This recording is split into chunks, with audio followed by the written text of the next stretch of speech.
On y va? Ouais? Allez, on y va. Donc aujourd'hui, on va parler de résolution numérique de l'équation de Poisson-Neumann en grande dimension et en utilisant des réseaux de neurones à deux couches, dont la largeur de couche tend vers l'infini. Donc c'est un travail que j'ai fait en collaboration avec Virginie Erlaché dans le cadre de mon postdoc au CERMIX depuis septembre 2022.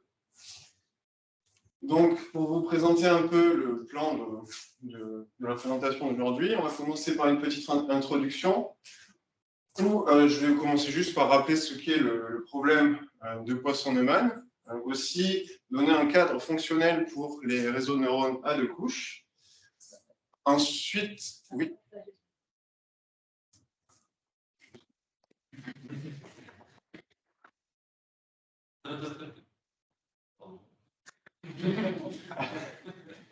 Alors, comment on fait ça?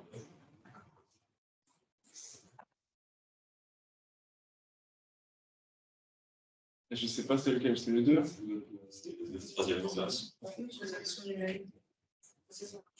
Ça marchera, ça?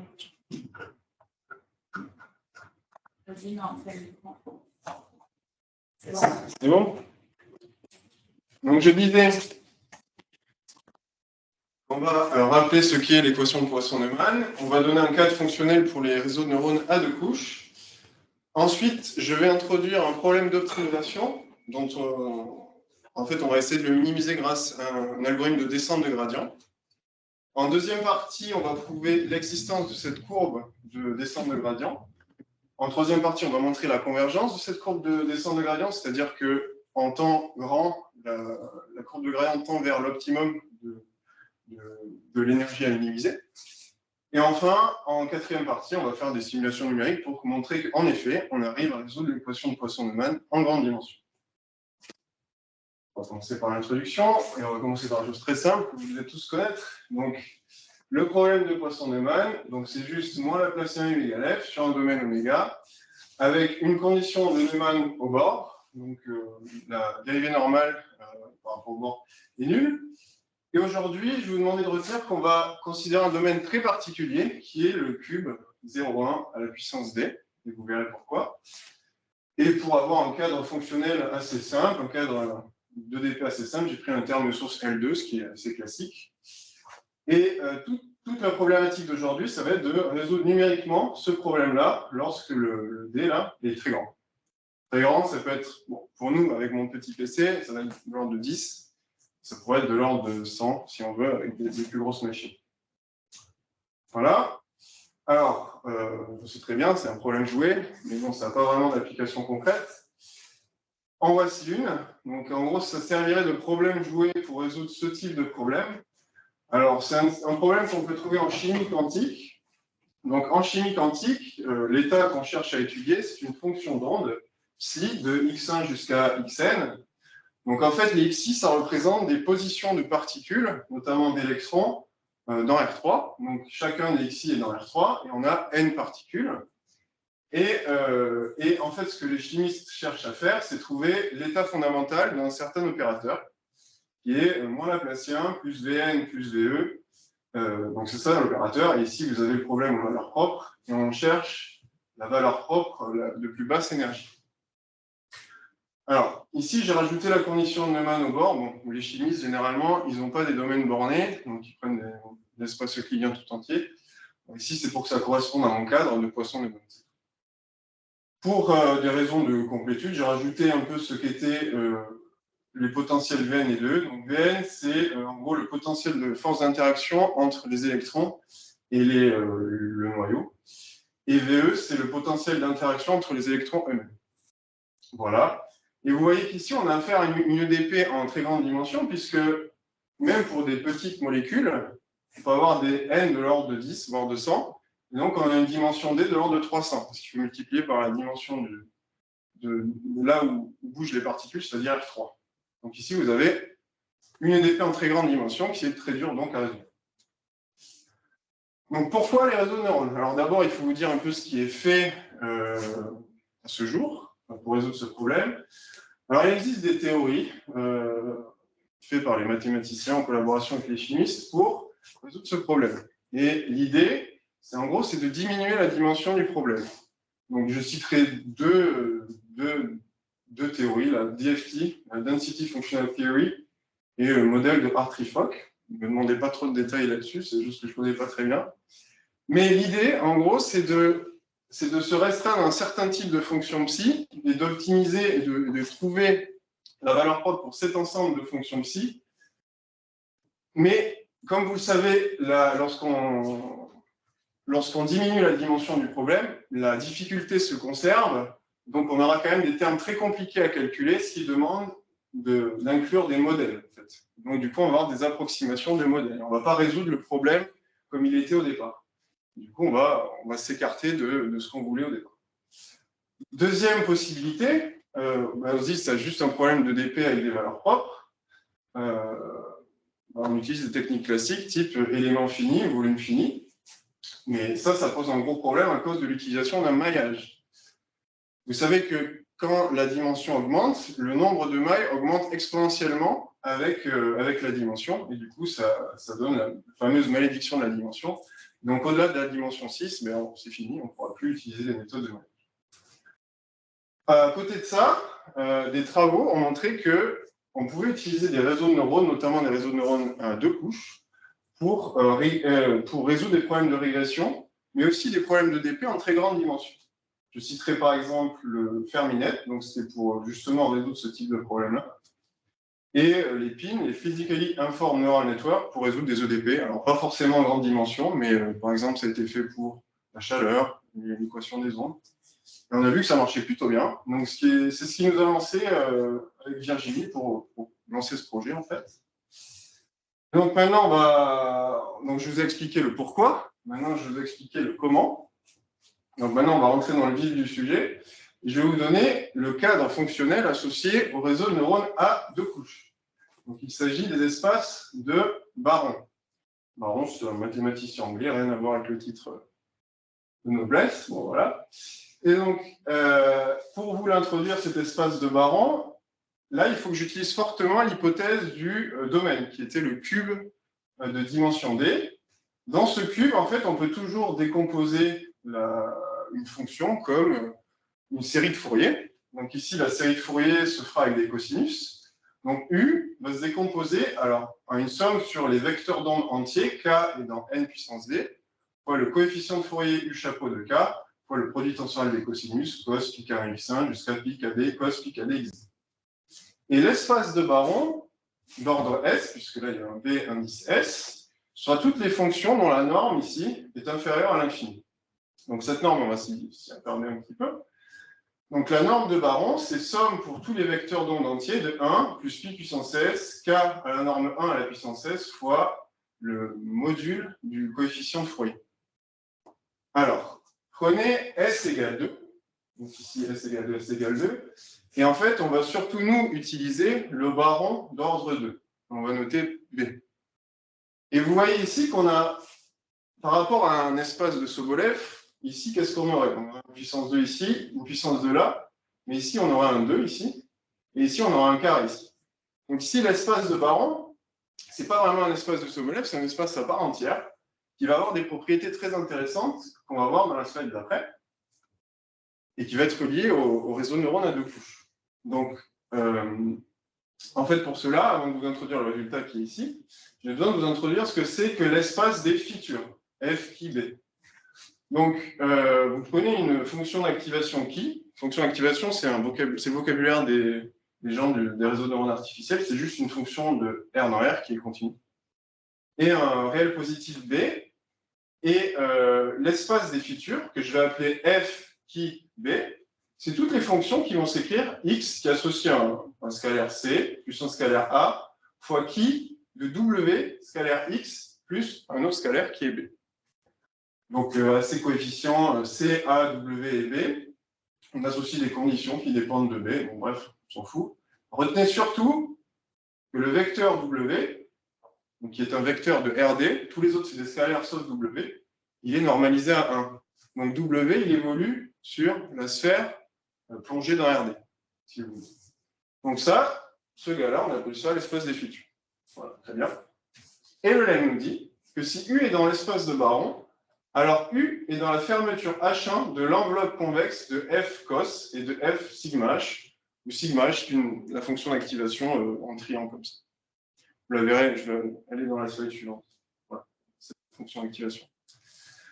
Donc, ce que ça veut dire, grosso modo, que si U est dans l'espace de baron, alors il va pouvoir s'écrire potentiellement comme une combinaison convexe infinie des features ici. Donc, des fonctions très simples, en fait. Donc, voilà. Donc là, c'est la fonction d'activation sigma H, c'est la fonction chapeau, quoi, qui peut faire penser aux éléments finis. Donc, elle vaut 0 jusqu'à -1, ensuite elle vaut 1 en 0, puis 1 en 0 en 1, pardon. Très classique. Donc, c'est cette fonction d'activation qui va nous intéresser et qui va nous suivre tout au long de la présentation. Donc, je vais vous demander de la retenir un petit peu. Et maintenant, on va voir qu'on peut dire même un peu plus. Donc, je vous ai dit qu'une fonction de baron peut s'écrire potentiellement comme une combinaison convexe infinie d'éléments de l'espace des features.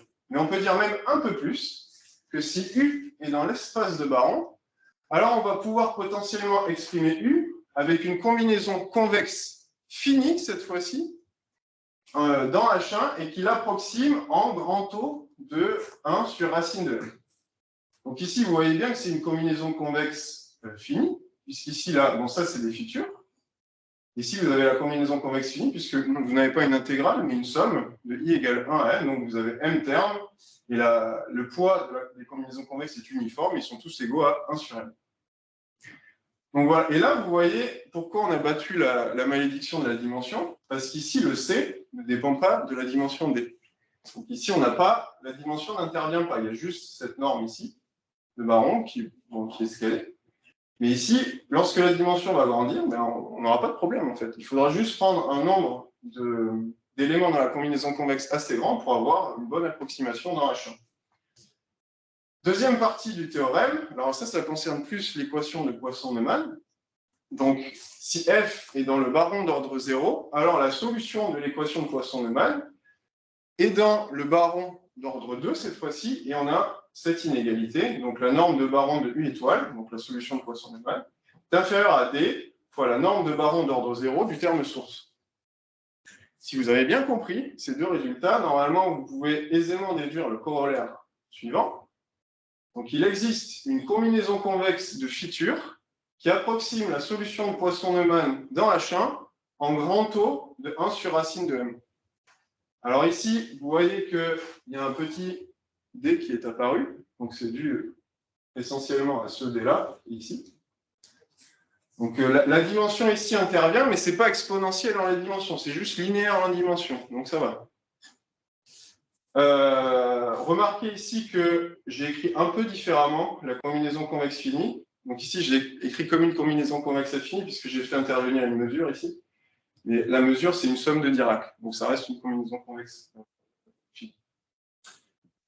Donc voilà, on y est.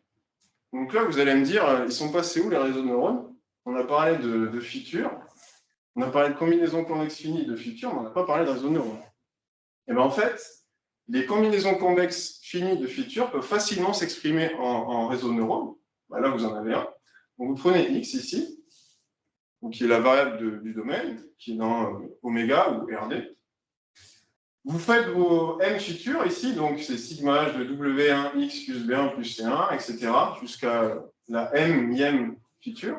Et ensuite, vous prenez la combinaison convexe. Et donc, vous avez, conformément au vocabulaire des réseaux de neurones, deux couches. Vous en avez une ici et une autre. Donc, ce que nous dit le théorème précédent, c'est qu'on peut approximer la solution de Poisson-Neumann grâce à un réseau de neurones à deux couches qui est assez grand, en fait. Et ça dans H1. Bon, c'est très bien, on sait que cette combinaison convexe existe, mais il faut déterminer tous les poids, là. Les W1, les B1, les C1, tous ces trucs, il faut les déterminer, il faut les trouver. On sait qu'ils existent, mais on ne sait pas encore les trouver. Mais pour les trouver, on va résoudre ce fameux problème d'optimisation dont je vous ai parlé en introduction. Donc, il va falloir trouver la mesure mu étoile qui minimise une certaine énergie, qui est, en fait, vous prenez l'énergie de Poisson-Neumann, que je rappellerai ici, Mais non, vous ne prenez pas sur toutes les fonctions H1, vous prenez sur toutes les fonctions qui s'écrivent comme une combinaison convexe infinie de features. Donc intégrale sur θ. Θ, c'est l'espace des paramètres. C'est l'espace où il y a les C, le W, le A et le B.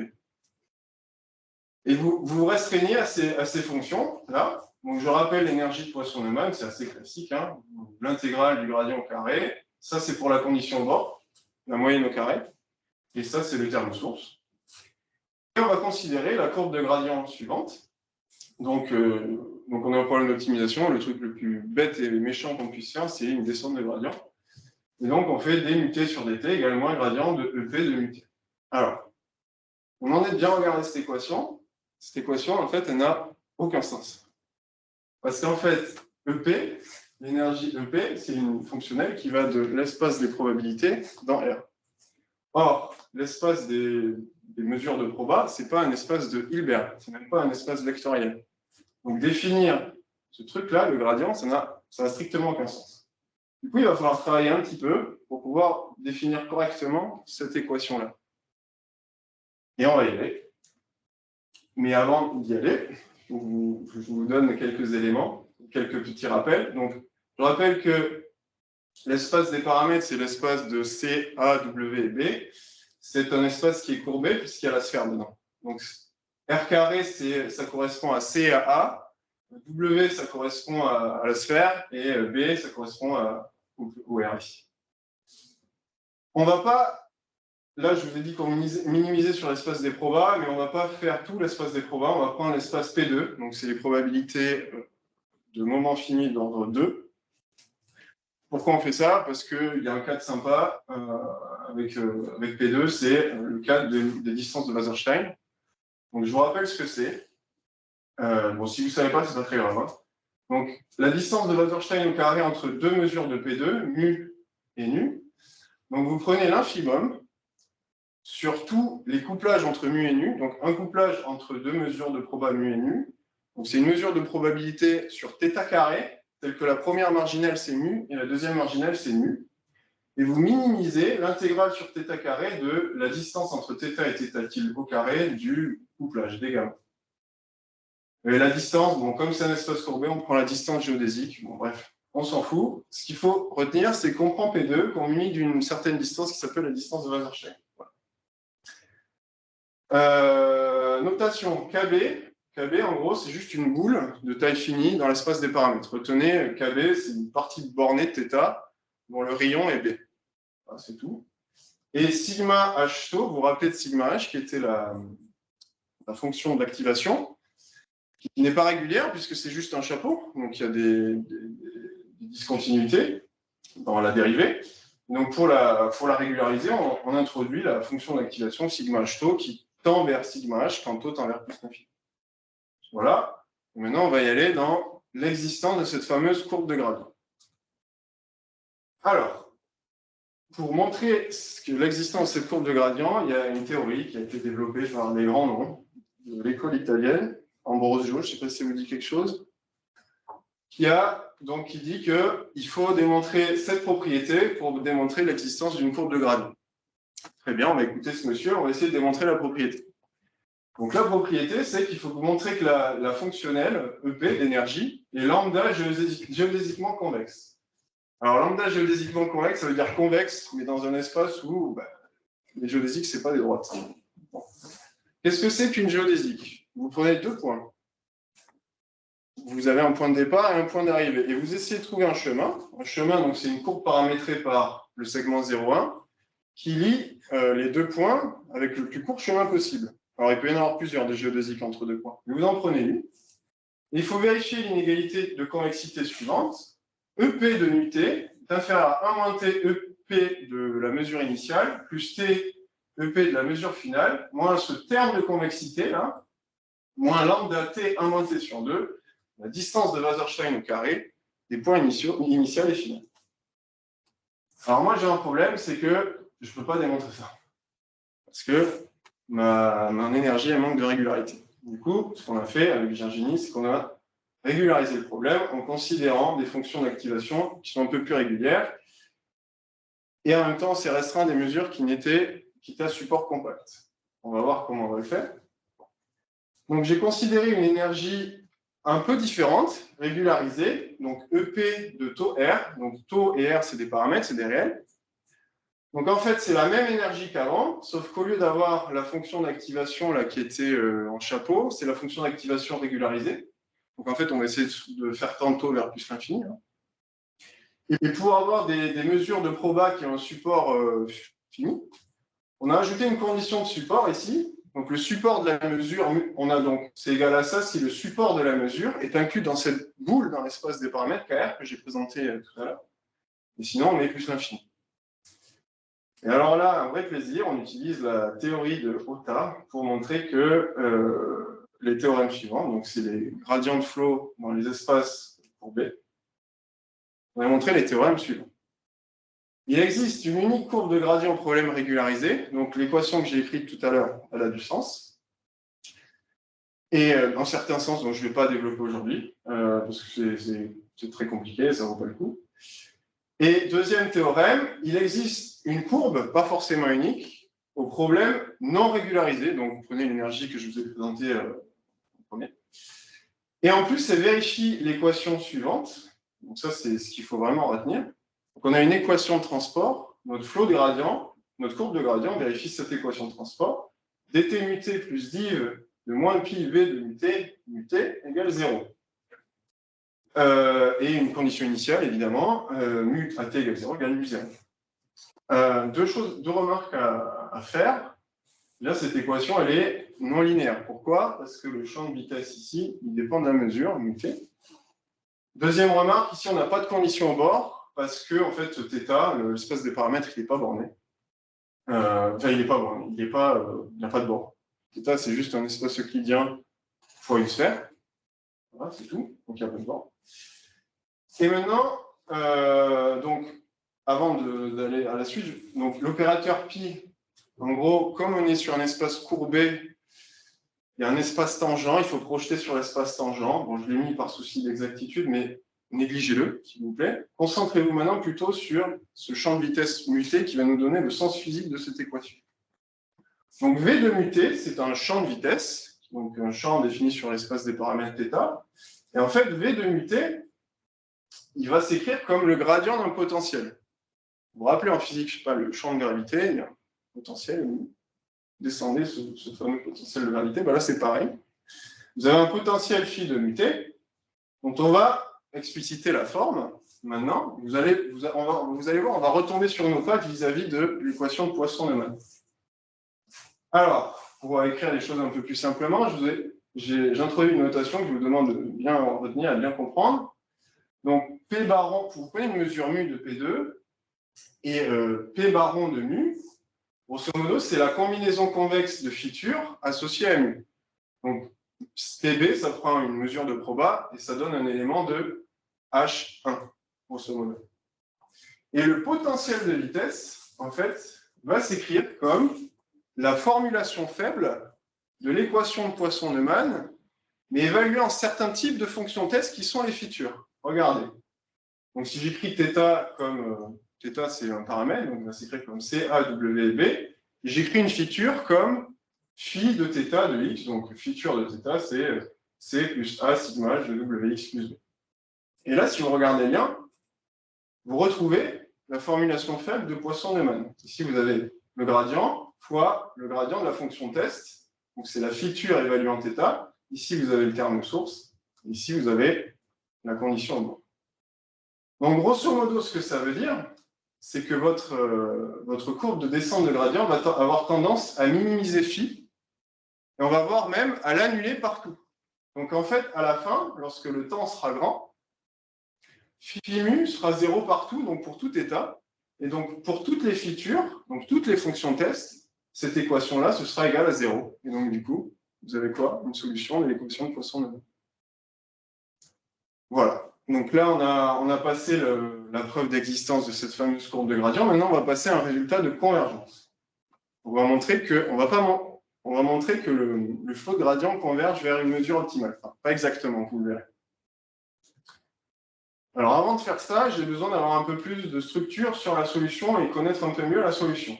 Donc, ça vient juste un théorème très simple, que c'est très facile à comprendre. En fait, la courbe de gradient suit ses caractéristiques. Donc, mu t, c'est le push forward de mu0 par rapport au flot des caractéristiques pi t. C'est une simple équation de transport. Vous suivez les caractéristiques et vous avez la solution. Donc, je rappelle ce qu'est le flot des caractéristiques. Comme c'est un flot, au départ, il vaut l'identité.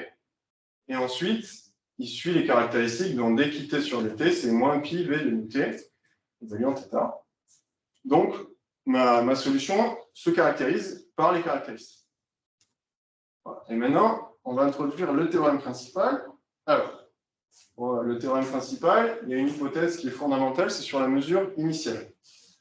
Alors, la mesure initiale doit avoir un support assez important. Donc, il faut que, grosso modo, ce machin-là, donc ça correspond à C, A, ça correspond à W, et ça correspond à B. Il faut que, grosso modo, retenez, on va faire plus simple, vous vous rappelez de la variable W, qui est supportée sur la sphère. Mais il faut que, en gros, la mesure initiale comporte tous les éléments de la sphère. Il faut qu'il y ait du support sur toute la sphère. Retenez bien ça, ça va être utile pour la suite. Donc, ma mesure initiale a du support sur toute cette sphère. Et sous l'hypothèse 1, si mu t converge vers mu étoile au sens de Wasserstein, donc si mu t converge vers une certaine mesure mu étoile au sens de Wasserstein, alors forcément, mu étoile est optimale. Attention, je n'ai pas dit que mu t convergeait vers une mu étoile qui était optimale. J'ai juste dit que si mu t convergeait, alors c'est forcément vers une mesure optimale. Il y a une nuance. En fait, on n'arrive pas. Enfin, je ne sais pas si c'est vrai, mais je n'arrive pas à prouver la convergence. J'arrive juste à trouver ça. Donc, c'est une preuve qui est inspirée des travaux de Francis Bach et Lena Chiza. Donc, ils travaillent toujours à l'INAIA à Paris. Lui, il travaille à l'EPFL maintenant. Donc, c'est une preuve que j'ai adaptée à mon cadre d'épée, mais qui est fortement inspirée de cette preuve-là. Et on va y aller, vous voyez, doucement. Parce que c'est une preuve assez difficile. Mais je vais essayer de vous faire comprendre le sens physique qu'il y a derrière. Donc, il y a 3 étapes. Première étape, il faut caractériser l'optimum. Alors, une mesure mu est optimale si et seulement si, c'est ce que j'ai dit tout à l'heure, le potentiel de vitesse est nul partout. Donc, physiquement, ce que ça veut dire que la dynamique s'arrête lorsque le potentiel de vitesse est nul.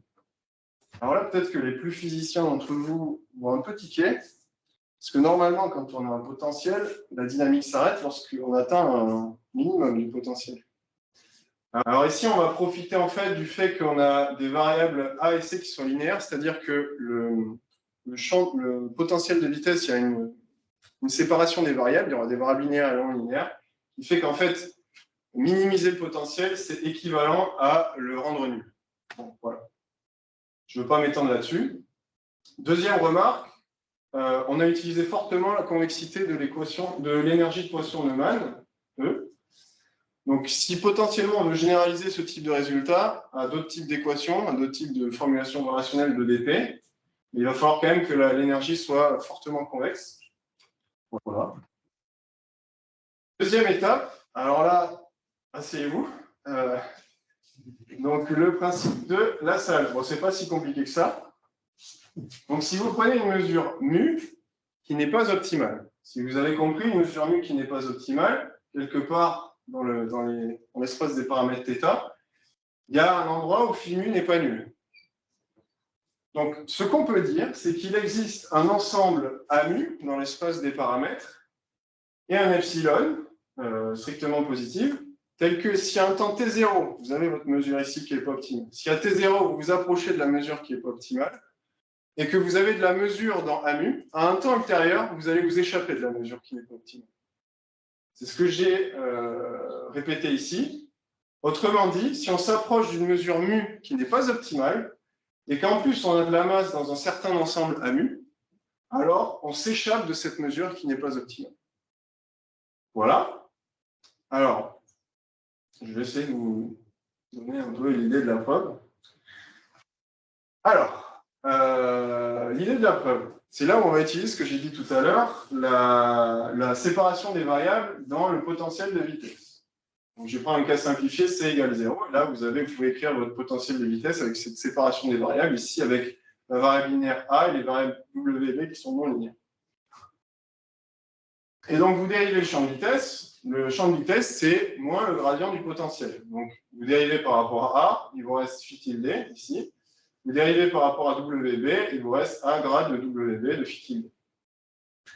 Et si vous observez bien, si vous ouvrez grand vos yeux, vous allez voir que cet ensemble A mu, donc en gros, c'est l'ensemble où les phi tilde sont négatifs et les A sont positifs, est stable et non vide. On va voir le dessin tout à l'heure, vous allez voir. Non vide parce que la mesure mu, elle n'est pas optimale. Bref. Donc vous vous retrouvez avec un dessin comme ça. Vous avez vos variables linéaires ici et vos variables non linéaires là. Et vos vitesses, elles sont orientées comme ça, avec les flèches rouges. Donc vous voyez que l'ensemble A mu ici, représenté par les pointillés, il est stable.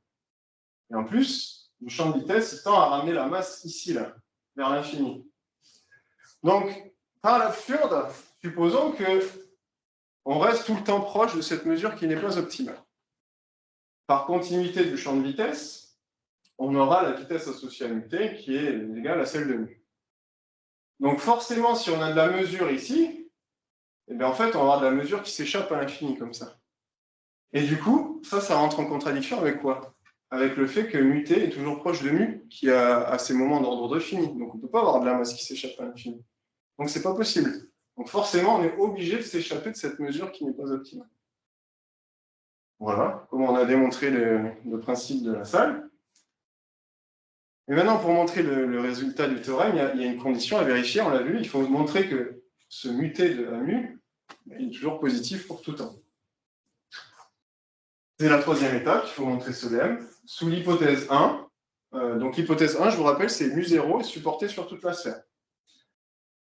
Pour tout mu non optimal, on a μt de A mu qui est strictement positif pour tout temps.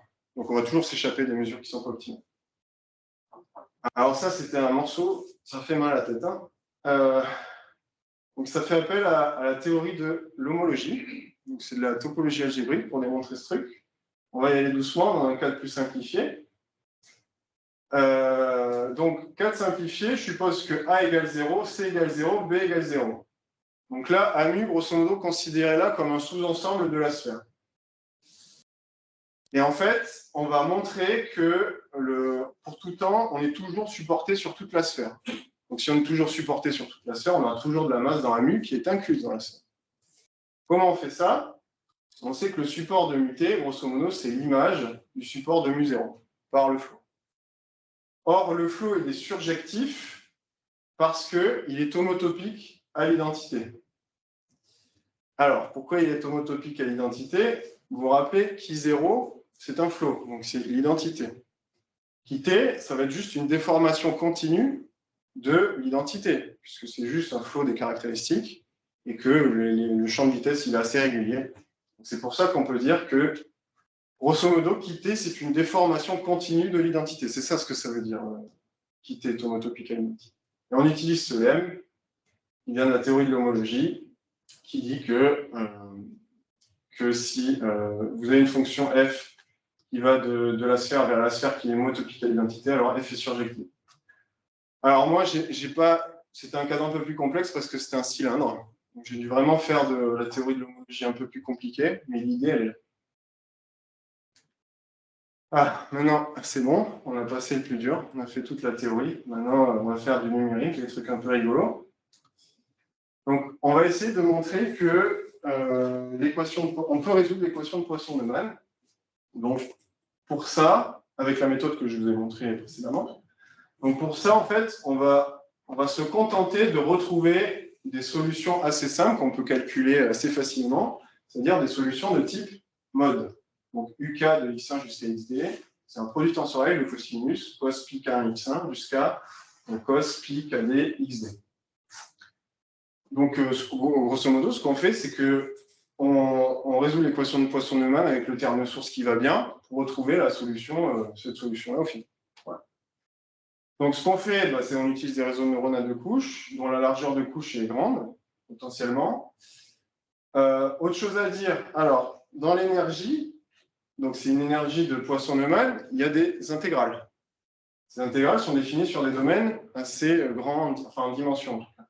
Donc pour approximer ces intégrales, j'utilise une simple méthode de Monte Carlo où je sample uniformément dans le domaine. et je sample avec N échantillons. Donc, N échantillons. Alors, N échantillons, ça représente un machine learning, un batch, une fournée en français. Donc, à chaque fois que je fais une itération, je prends un batch de N échantillons pour calculer les intégrales et ensuite j'optimise.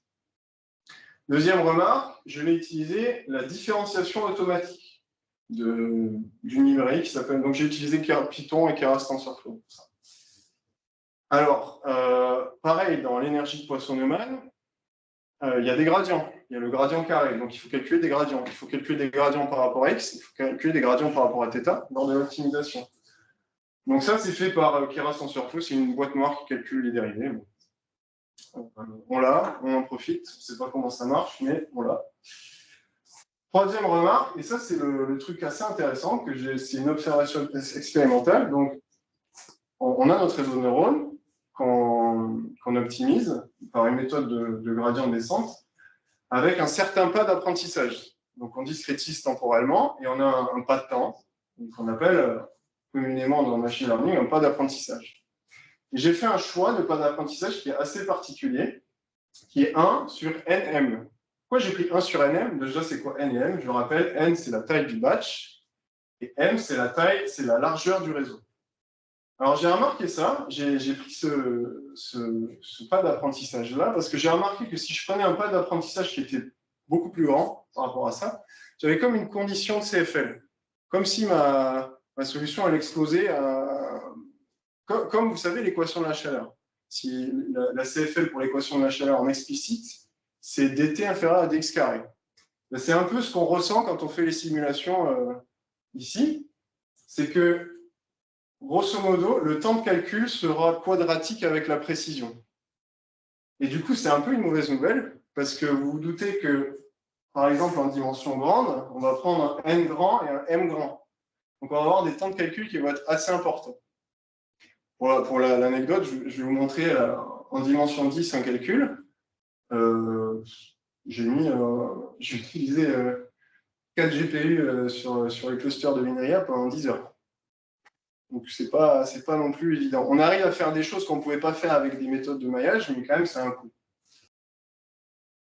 Voilà. Alors, on va y aller, on va montrer les simulations. Donc, vous voyez la grande dimension, la dimension 1. Bon, il faut quand même montrer que ça marche en faible dimension. Donc, ici, je vais essayer de retrouver des cosinus. Donc, ici, c'est k égale 3 et ici, k égale 5. Donc, vous avez le domaine 0,1. Ici, bon, vous avez l'ordonnée, c'est la valeur de la fonction. En orange, vous avez la solution exacte de l'EDP. Et en bleu, vous avez la solution donnée par les neurones. Alors, comme on a de l'aléatoire dans ces algos-là, vous vous rappelez, il y a les méthodes de Monte-Carlo pour calculer les intégrales. Et bien, il faut quand même montrer que notre algorithme n'a pas trop de variance. Du coup, j'ai représenté en trait bleu épais la solution moyenne et avec cette couleur bleutée, la variance de la solution. Donc, vous voyez, pour k égale 3, bah, ça marche pas. Hein. Même k égale 5 en fréquence plus haute, ça marche très bien. Donc, j'ai pris une largeur de couche égale à 1000. Donc, ça marche. Hein. Bon, dimension 1, c'est cool. Hein. On a résolu l'équation de en dimension 1, youpi. Donc, ça, c'est j'ai représenté donc, pour le même cas, ça, c'est l'énergie, EP. Et, bon, ça descend de manière un peu exponentielle. Ici, c'est la norme L2 de l'erreur. Donc, vous voyez ici qu'on a une erreur en 10-2 presque. Et ici, vous avez une erreur en 10-1 pour k égale 5. Donc, vous voyez que ça marche bien. Là, on va passer à une étude sur des dimensions supérieures. Donc, pareil, on va essayer de retrouver un cosinus. Donc, c'est le cosinus dans la première dimension. Ensuite, tous ces constants dans les autres dimensions. On va essayer de retrouver un cosinus on va essayer de retrouver ce fameux cosinus plongé dans cet espace de plus grande dimension. Donc, en abscisse, vous avez la dimension qui va de 1 jusqu'à 15. Et en ordonnée, vous avez la norme L2 de l'erreur. Les couleurs correspondent à des fréquences différentes. Donc, je laisse tourner l'algorithme et j'essaie de regarder si j'arrive à retrouver le cosinus à des dimensions grandes. Donc, vous voyez qu'en faible fréquence, donc ici, vous avez M, la largeur égale 100, et ici, vous avez M égale 1000, donc vous avez un plus gros réseau ici. Donc, en faible fréquence, ici, vous voyez qu'on arrive facilement à retrouver le cosinus, même en dimension très grande, en dimension 15, on y arrive. Par contre, en haute fréquence, ça se passe plutôt mal. Hein. Au-delà de la dimension 6, vous voyez que là, ça commence à être problématique pour des fréquences de 3.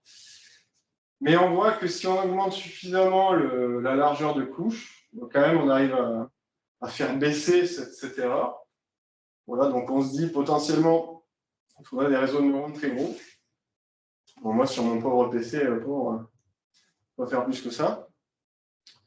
Donc voilà, et vous vous rappelez de la fameuse condition de CFL, si je prends un M très grand, forcément, je vais en pâtir sur mon temps de calcul. Voilà. Donc là, on va passer vraiment un cas, donc c'est le cas de dimension 10 que je vous ai parlé tout à l'heure. Donc ici, on va essayer de retrouver un produit tensoriel de cosinus. Donc K égale 1, 1, 0, 0, 0. Donc vous essayez de retrouver cos pi x1 fois cos pi x2.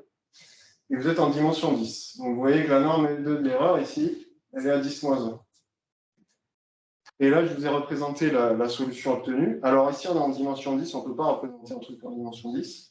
Du coup, ce que j'ai représenté, c'est une tranche. Donc vous prenez la tranche x1, x2, 0,5, 0,5, 0,5. Et vous voyez que vous retrouvez quand même la forme du produit tensoriel de cosinus.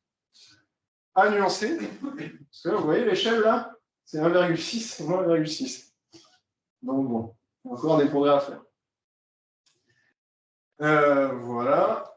Et maintenant, on arrive à la conclusion, qui est la suite. Donc la suite, ce serait d'abord, je vous ai parlé des applications concrètes, c'était les problèmes de chimie quantique. Alors, en chimie quantique, il faut considérer des fonctions antisymétriques, puisque les électrons sont des fermés. Demandez ce matin. Et du coup, il faut que la fonction d'onde soit antisymétrique. Et il existe des papiers qui ont développé un framework pour baron avec les fonctions antisymétriques. Donc je pense qu'il est possible d'appliquer ce problème pour ajouter en plus cette condition d'antisymétrie. Deuxième problème, la phase d'apprentissage qui est plutôt longue à cause de la condition de CFL. Alors dernièrement, j'ai fait des expériences numériques en rajoutant plus de couches, avec un certain scaling, avec une certaine architecture au sein des couches. Eh ben, j'ai vu une accélération drastique de la phase d'apprentissage. Donc ça, par exemple, ce calcul-là, donc je vous ai dit 4 GPU, 10 heures INRIA, ça fait mal. J'ai fait ça avec un réseau de neurones à 3 couches et puis à 2 couches avec un scaling particulier. En 5 minutes, j'avais déjà mieux que ce que j'avais là. Donc il y a des potentiels à développer la théorie pour des réseaux de neurones un peu plus généraux et un peu plus permissifs. Et la troisième, c'est exactement ce que je viens de dire. Donc, merci de votre attention.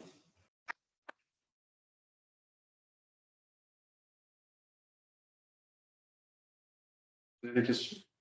Oui. Je veux savoir, à la base de couche, c'est la théorie qui t'a forcé à faire de couches au début, parce que l'espace de baron. Ouais. Alors, 2 couches. 2 couches, c'est bien adapté. Pourquoi? C'est l'histoire de combinaison convexe, en fait. Ah.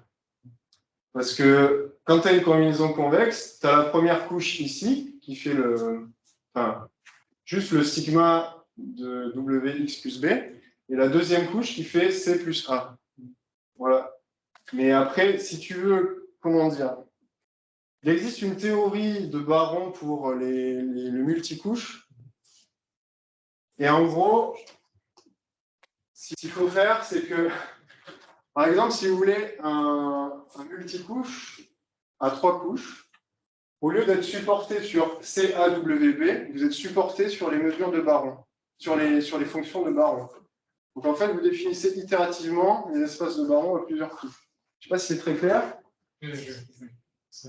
mais c'est beaucoup plus compliqué. En termes de théorie, c'est bien. En termes de théorie. Oui, c'est plus compliqué, oui. J'avais eu d'autres questions? Oui? Je me demande toujours en machine, pour les réseaux de neurones, je crois que je vous ai déjà fait une question. Oui? Pourquoi est-ce que vous prenez des graphes, des tables de valeurs qui fixent n'importe quelle clé d'optimisation si la clé pourrie? Alors, oui, c'est une bonne question. Alors, en fait, il y a des méthodes. Moi, j'ai pris SGD. Je ne stochastic gradient descent. Mais il y a les gens du machine learning, ils n'utilisent pas ça, ils utilisent Adagrad. Et Adagrad, ça fait un choix du pas de temps. Parce que quand tu fais juste un débit avec un gradient pas fixe ou un gradient pas avec un line search, tu gagnes en fois. Ouais, je sais. Mais après, il fallait quand même que je colle avec la théorie, qui, elle, me demandait plutôt de prendre un pas de gradient fixe. Tu vois? Donc, non, les gens du machine learning, ils font pas de gradient fixe. Hein. Généralement, ils utilisent des trucs Adam, Adagrad, Nesterov qui font des trucs un peu plus compliqués que ça. Moi, j'ai pas étudié. C'est juste qu'avec les différents vocabulaires, oui, non, mais évidemment, des trucs, il y a l'équivalent déjà dans le domaine des maths. Oui. Est-ce que tu peux montrer ton slide qui ressemble un peu au lemme de CA, qui est ton approximation avec les ensembles d'expressions? Parce que là-dedans, tu as un paramètre. Ouais, voilà, c'est ça. Non, c'est pas ça. Si lui est d'accord. Ça. Ouais, voilà. M, et donc ce M-là, ça correspond à la largeur de couche. C'est ça. Et du coup, pourquoi à la fin, dans tes slides de résultats, dans ta partie numérique, quand tu prends M égale 1000, bah, ton erreur, elle est quand même de l'ordre de 0,1. Elle s'améliore pas vraiment à la toute fin sur tes résultats. Là. Ouais. Non, c'est là. Celle d'avant. Celle-là, ouais. Celle-là. Celle-là. Ouais. M égale 1000. Pourquoi elle égale 1 ou 2? Enfin, tes résultats sont pas. Parce qu'en fait, il faut prendre en compte aussi la taille du batch. J'approxime les intégrales aussi. Et si tu veux, il y a un seuil duquel je ne peux pas descendre. Tu vois? C'est à cause du fait que tu ne peux pas entraîner suffisamment dans le réseau de neurones? Non, c'est pas ça. C'est à cause du fait que j'approxime les intégrales de manière approchée en 10 moins 1 près, si tu veux. Je prends par exemple, pour les intégrales, j'ai pris 100 comme taille de batch. Okay. Tu sens ton domaine 100 fois. Je pense que c'est plutôt ça qui limite. Moi, il me semble que pour ces simulations, j'ai pris n égale 100. Et je n'ai pas changé le n sur n'importe quel. Donc, il n'y a pas que la taille du réseau qui sature la précision, mais aussi la taille de batch, en fait. Voilà. Oui. Les théories dit que une mesure discrète, c'est ça veut dire. Oui. Quand tu utilises ta barre d'utilisation, c'est la mesure. Oui. Est-ce qu'à la fin, on a un direct, une somme de direct, ou est-ce que c'est une chose qui peut être. Ah non, bah oui, tu as une somme de direct. Pourquoi? Parce que tu as une équation de transport. Et quand tu transportes un Dirac, eh ben, tu as une Dirac. C'est juste le point qui se déplace, c'est tout. Si tu avais rajouté, alors ça, c'est ce que font il y a des gens qui font ça, ils rajoutent de la diffusion ici. Là, oui, ta Dirac, elle est perdue. Ta Dirac, elle va se régulariser.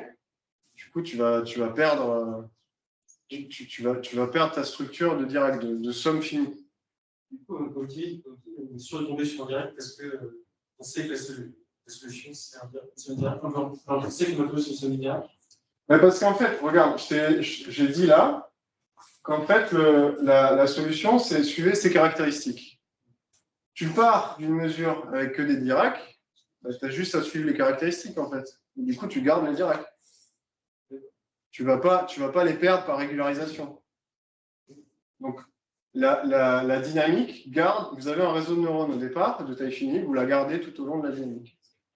Vous n'avez pas une régularisation qui fait que d'un coup, votre réseau de neurones va devenir de taille infinie. Voilà. Oui. Tu as fait un truc un peu différent de ce que tu as des contraintes sur tes paramètres. Et du coup, la question, c'est pourquoi tu as choisi ces contraintes-là et à quel moment dans tes démonstrations, dans les tests.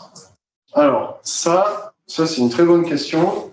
Au départ, j'ai vu cette contrainte comme un truc un peu chiant. En fait.